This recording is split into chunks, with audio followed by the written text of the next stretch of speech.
हाँ, हेलो दोस्तों। आपका अपना यूट्यूब चैनल क्रैक मिशन में आपका स्वागत है। आज हम बात करने वाले हैं जो ऐसे छात्र जो 2022 के बिहार बोर्ड मैट्रिक के एग्ज़ाम में मतलब शामिल होने वाले हैं, उन छात्रों के लिए आज मैं कुछ साइंस का क्वेश्चन लेके आया हूं जो बहुत ही वीवीआई क्वेश्चन है। एक क्वेश्चन हम चैप्टर 1 चैप्टर 2 से लाए हैं जो डायरेक्टली आपको बोर्ड एग्जाम में देखने को मिलेंगे। ये वीडियो देखने के बाद ये 25 क्वेश्चन का मैं आज सीरीज 1 लेकर आया हूँ, जिसमें 5 से 6 मार्क्स कन्फर्म है। इतना अगर ये मेरा फर्स्ट एपिसोड पढ़ के जाते हैं तो 5 से 6 मार्क्स इससे कन्फर्म आने वाले हैं।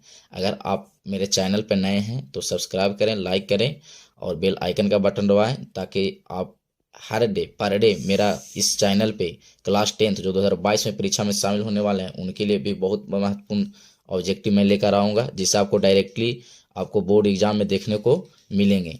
और मैं आज सीरीज पहला लेकर आया हूँ जो टॉप 25 क्वेश्चन का सीरीज होगा, जिसमें हम साइंस के बारे में चर्चा किए हैं, मोस्टली फिजिक्स के बारे में चर्चा किए हैं और उसके बहुत ही वीवीआई क्वेश्चन जो प्रीवियस ईयर क्वेश्चन पूछा गया है लगातार पूछ रहा है और इस बार भी पूछने की संभावना है, यानी टोटल वीवीआई क्वेश्चन लेकर आए हैं जो बहुत ही आपके लिए महत्वपूर्ण होने वाला है। और ये पहले वीडियो को अगर आप वॉच कर रहे हैं तो पूरी अच्छी अच्छी तरह से पूरे अंत तक वीडियो पर बने रहें और पूरी वीडियो को वॉच करें। आज का पहला क्वेश्चन है, प्रकाश की किरणें जो प्रकाश की किरणें गमन करती है, जो प्रकाश की किरण होती है वो गमन करती है, तो जो प्रकाश की किरणें होती है वो हमेशा सीधी रेखा में गमन करती है। कैसी रेखा में? सीधी रेखा में। और देखिए दोस्तों, ये 2020 में भी पूछा गया है, 2007 में भी पूछा गया है और ये प्रीवियस क्वेश्चन, ये बहुत बार बार रिपीटेड क्वेश्चन है। और ये आप जितना भी प्रीवियस क्वेश्चन है वो उसको करके जाएं और उसको आप मेरे चैनल पे बने रहें। मैं टोटल जितना भी प्रीवियस क्वेश्चन है मैं टोटल करवा दूंगा आपका। ये 2022 में भी आने की संभावना है। जो प्रकाश की किरणें गमन करती है वह सीधी रेखा में गमन करती है। प्रकाश का परावर्तन का कितने नियम होते हैं? तो प्रकाश का परावर्तन के 2 नियम होते हैं। प्रकाश का परावर्तन के 2 नियम होते हैं। ये भी 2020 में पूछा गया है, 16 में पूछा गया है, 15 में पूछा गया है। कैसे? सोचिए कितना इंपॉर्टेंट क्वेश्चन है, सब रिपीटेड क्वेश्चन है और बार बार बोर्ड में क्वेश्चन पूछा जाता है। और जो प्रकाश का परावर्तन का 2 नियम होता है वो आपको बताए होंगे हम। जो आपतित किरण होता है, परावर्तित किरण होता है तथा आपतन बिंदु तीनों एक ही तल पे होते हैं और आपतन कोण बराबर परावर्तन कोण होते हैं। जो इस तरह से डायग्राम इसका बनता है। अब है आपतन लेंस का आवर्धन बराबर क्या होता है? जो आपतन लेंस होता है उसका आवर्धन बराबर क्या होता है, फॉर्मूला क्या होता है? तो उसका V/U होता है। क्या होता है? V/U। V/U। फिर बोला निम्न में किसका अपवर्तनांक सबसे अधिक होता है? तो सबसे अपवर्तनांक अधिक होता है तो हीरा होता है। किसका होता है? हीरा। ये भी बहुत रिपीटेड क्वेश्चन है, बार बार क्वेश्चन पूछा गया है। लेंस की क्षमता का मात्रक क्या होती है? तो लेंस की क्षमता का मात्रक होता है डायोप्टर। लेंस की क्षमता का मात्रक क्या होता है? डायोप्टर। और लेंस की क्षमता यानी इसका फार्मूला भी होता है कि पावर बराबर, यानी पावर बराबर फार्मूला होता है 1/फोकस दूरी। 1/फोकस दूरी। और इस पे सब न्यूमेरिकल पूछता है, इस पे बहुत सारे न्यूमेरिकल पूछता है। किस लेंस को अभिसारी लेंस कहते हैं? तो उत्तल लेंस। उत्तल लेंस को कहते हैं अभिसारी लेंस और जो आपतन लेंस होता है उसे बोलते हैं अपसारी लेंस। यहाँ से आपका 2 क्वेश्चन क्लियर हो गया। किस लेंस को अभिसारी लेंस कहते हैं? तो उत्तल लेंस को कहते हैं। अगर आपसे पूछ दे कौन लेंस को अपसारी लेंस कहते हैं तो आपतन लेंस को याद करेंगे। ये बहुत ही इंपॉर्टेंट क्वेश्चन है और ये 2022 के लिए बहुत ही बेस्ट वीवीआई क्वेश्चन होने वाला है। अब एक क्वेश्चन शायद आपको देखने के लिए एग्जाम हॉल में मिल सके, चाहे फर्स्ट सिटिंग में मिले या सेकेंड सिटिंग में मिले। किसी माध्यम में प्रकाश की चाल सबसे अधिक होती है? तो निर्वात में। जो प्रकाश की चाल होती है सबसे ज्यादा निर्वात होती है। और निर्वात का मतलब क्या होता है? निर्वात का मतलब होता है खाली स्थान। वहाँ किसी प्रकार का कोई फोर्स वगैरह ऐसा नहीं रहता है, कुछ उसमें कुछ सीधा सीधे वहाँ पे खाली स्थान रहता है। निर्वात मैंने पूरा खाली रहता है। वहाँ पे जो प्रकाश की चाल होता है वह सबसे अधिक होता है। चाहे तो पानी से कंपेयर कर लीजिए, हवा से कंपेयर कर लीजिए, यानी किसी चीज से कंपेयर सबसे ज्यादा निर्वात में होता है। किसी प्रकार अगर कोई पूछा किसी माध्यम में प्रकाश की चाल सबसे अधिक क्या होती है तो निर्वात में होती है। ये भी बहुत इंपॉर्टेंट क्वेश्चन है। अब दर्पण का सूत्र क्या होता है? तो 1/V + 1/U बराबर 1/F। 1/V + 1/U बराबर 1/F। फिर बोला किसी कार का अग्रदीप में प्रयुक्त होता है। अग्रदीप कहने वाला कि अग्रदीप के मतलब होता है जो आगे का लाइट होता है। देखो जो हेडलाइट आप देखे होंगे, जो गाड़ी में हेडलाइट लगा हुआ रहता है का, उसमें किस दर्पण का हम लोग उपयोग करते हैं? तो हमेशा आपतल दर्पण का उपयोग करते हैं। किसको? आपतल दर्पण को। और जो पीछे से गाड़ी वगैरह आता है उसको देखने के जिसको बोलते हैं साइड मिरर।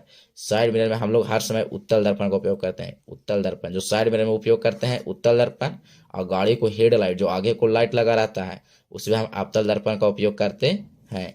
अब 10 नंबर क्वेश्चन है, किसी माध्यम के अपवर्तनांक म्यू का मान होता है। तो जो अपवर्तनांक जो म्यू का मान होता है वो साइन आई बट्टा साइन आर के बराबर होता है। साइन आई बट्टा साइन आर का बराबर होता है। इसका सही आंसर क्या होगा? Sine I by sine are.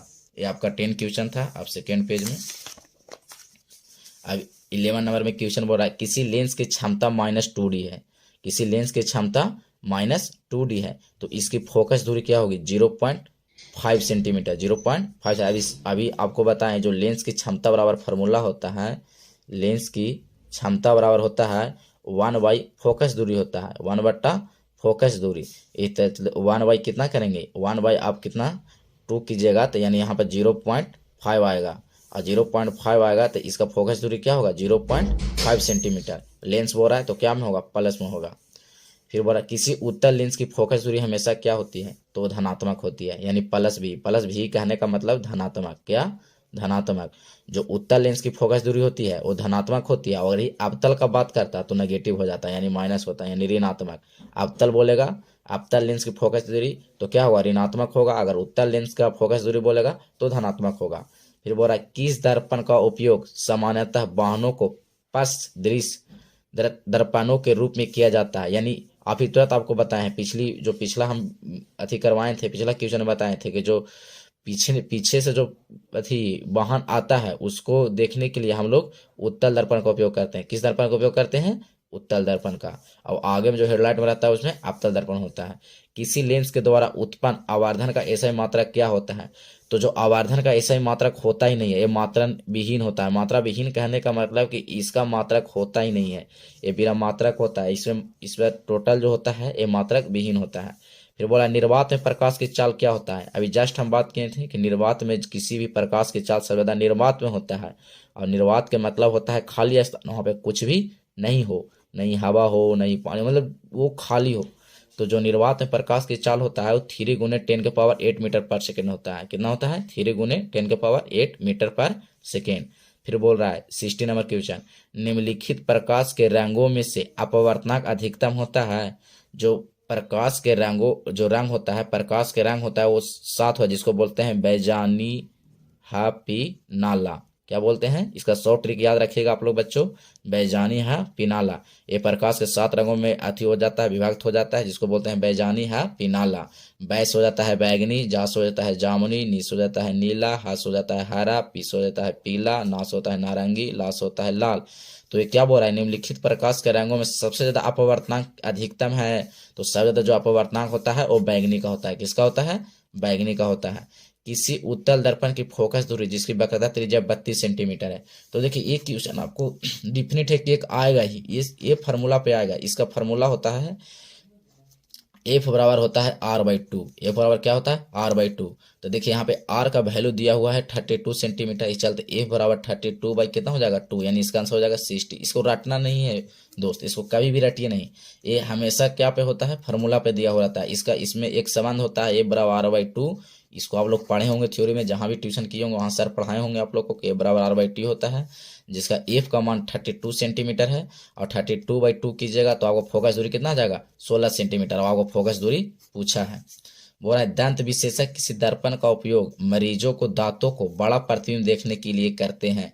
कौन सा दर्पण का उपयोग करते हैं? तो जो डॉक्टर वगैरह होते हैं वो दांत को चेक करते हैं, कान को चेक करते हैं। ये सब चेक करने के लिए वो जो बहुत बड़ा, उसको बहुत मतलब छोटा, अंदर में बहुत छोटा रहता है, उसको बड़ा करके देखने के लिए किस दर्पण का उपयोग करते हैं? तो डॉक्टर हमेशा आपतल दर्पण का उपयोग करते हैं। क्या चीज का? आपतल दर्पण का। 90 नंबर क्वेश्चन है, आपतल दर्पण की फोकस दूरी उसकी वक्रता त्रिज्या क्या होती है? जो आपतल दर्पण की फोकस दूरी होती है उसकी वक्रता त्रिज्या क्या होती है? तो अभी जस्ट बताएं कि फोकस दूरी बराबर आपका फार्मूला होता है वक्रता त्रिज्या बटा 2। वक्रता त्रिज्या बटा क्या होता है?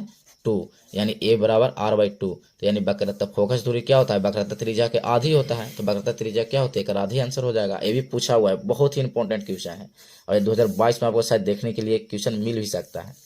लेंस की क्षमता का ऐसा मात्रक क्या होता है? तो लेंस का क्षमता का ऐसा मात्रक होता है डायोप्टर, यानी मीटर पर मीटर होगा। क्या होगा? पर मीटर। बोला प्रतिबिंब का आकार हमेशा वस्तु का आकार के बराबर होता है, तो दर्पण क्या होगा? तो समतल होता है। क्या होता है? समतल होता है। इसका बहुत सारे कंडीशन है जो हम आप लोग क्लास में किए होंगे। अभी यहाँ पे समय का अभाव है, वीडियो बहुत लंबा हो जाएगा, इसके लिए मैं इसको स्किप कर रहा हूँ। बट आपसे उम्मीद करता हूँ कि आप किताब से अच्छे पढ़े होंगे। सर्च लाइट का परावर्तक सतह होती है, सर्च लाइट, जो सर्च लाइट होता है उसका परावर्तक सतह क्या होती है?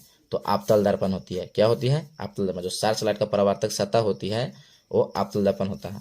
अब परावर्तन के नियम निर्धारित है, तो परिवर्तन का नियम कौन कौन होता है अभी जस्ट बताएं आपको। कैसे फिगर इसका होता है, इसको तो रट जाइएगा डियर, ये बहुत ही वीवीआई क्वेश्चन होने वाला है, 4 नंबर में ही पूछेगा।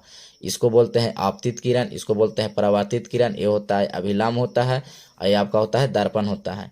तो जो आपतित किरण, परावर्तित किरण तथा अभिलाम तीनों एक ही तल में होते हैं, ये फर्स्ट नियम होता है। और सेकेंड जो नियम होता है, जो आपतन कोण बराबर परावर्तन कोण होता है, यानी कोण आई बराबर कोण आर। तो ये बोल रहा है कि परावर्तन का नियम निर्धारित है, तो आपतन कोण बराबर परावर्तन कोण। इसका आंसर एग्जैक्ट क्या हो जाएगा? आपतन कोण बराबर परावर्तन कोण। इसी को बोलते हैं कोण आई बराबर कोण आर। इंसिडेंट रे बटा रिफ्लेक्टेड होता है। अब 24 में क्वेश्चन है, प्रकाश का अपवर्तन कितने में? तो प्रकाश का अपवर्तन का भी 2 नियम होते हैं। वो पहला नियम होता है कि आपतन कोण तथा अपवर्तन कोण, आपतन कोण, अपवर्तन कोण तथा अभिलाम तीनों एक ही तल में होते हैं। और सेकेंड में होता है कि आपतन कोण बराबर अपवर्तन कोण होता है, आपतन कोण बराबर अपवर्तन कोण होता है। इसका भी 2 नियम होते हैं। इसका फिगर कुछ इस तरह से बनता है, इस तरह से आएगा और इस तरह से मुड़ जाता है। इस तरह का फिगर बनता है प्रकाश का पंद्रह। आप लोग उम्मीद कर रहे होंगे, आप लोग क्लास किए होंगे तो ये सब पढ़े होंगे। एक है, दाढ़ी बनाने में कौन सा दर्पण को उपयोग करते हैं? जो हमारे जब हम लोग सैलून में जाते हैं, तो जो हम लोग दाढ़ी वगैरह ऐसा बनाते हैं, तो वहाँ पे जो ठाकुर वगैरह होता है, जो उसमें सैलून में लगा हुआ था, कौन दर्पण लगा हुआ था? तो हमेशा आपतल दर्पण का यूज करता है। आप किस दर्पण का? आपतल दर्पण का। आज का कुछ मोटिवेशन है, अच्छे रिजल्ट लाने के लिए बातों से नहीं रातों से लड़ना पड़ता है माय डियर। कभी भी अगर आपको अच्छा रिजल्ट लाना है तो आप मेहनत कीजिए। आपके पास बहुत ही कम समय है, दो माह का समय बचा हुआ है। और आप लोग सोच रहे हैं 2 माह बहुत होता है, बट बहुत नहीं होता है, बहुत जल्द ही निकल जाएगा। अगर आप अगर मेरे चैनल पे नए हैं तो लाइक कीजिए, सब्सक्राइब कीजिए और बेल आइकन का दबा दीजिए। और हम डेली एक 10th क्लास का सीरीज ऑब्जेक्टिव का लाने वाले हैं, जो बहुत ही आपके लिए महत्वपूर्ण होने वाले हैं। और चैप्टर बाय चैप्टर मैं लाऊंगा, और आपको हम गारंटी दिया, तो अगर मेरे लेक्चर पर आप बने रहिएगा तो आपको 40 में 40 आपका ऑब्जेक्टिव मेरा लेक्चर से ही आएगा, क्योंकि मेरा बहुत ही पढ़ाने का इसमें ज़्यादा 10th क्लास का अनुभव है। और आप बने रहिए। Thank you.